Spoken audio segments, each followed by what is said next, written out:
Somali Kids TV. Sheekadii digaagada dhasha baybiga ahayd. Sheeko. Sheekadan waxay ku saabsan tahay digaagada baybiga oo aqliga badan lahayd.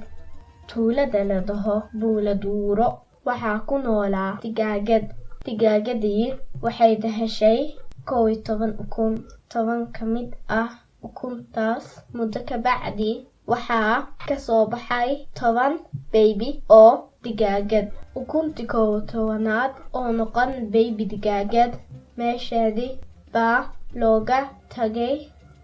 10ka baby digaag waxay raaceen hooyo digaagad. Cunto bay banaanka ka doontay. Saacad kadib ukuntii 11aad waxaa ka soo baxay baby digaagad. Baby digaagadii oo faraxsan iyo aqli badan leh. Digaagada baybiga ahayd meel kasto way fiirisay. Kor, hoos, midig iyo bidix. Meesha waxay ahayd cidlo. Digaagada baybiga ahayd waxay bilaabtay inay hooyadeed raadso. Digaagada baybiga waxay soo socdo. Waxay imaatay lo' oo meel ku nasanayso. Lo'da bay weydiisay, adiga hooyadaydi ma tahay? Lo'da waxay tiri, muu, aniga ma ihi hooyada.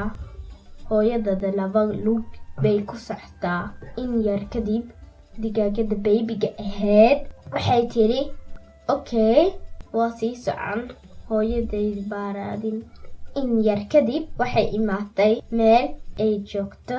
Lax bay weydiisay, adiga hooyaday ma tahay? Laxda waxay tiri, baa, maya, aniga ma ihi hooyada. Hooyadaada labo baal bay leedahay.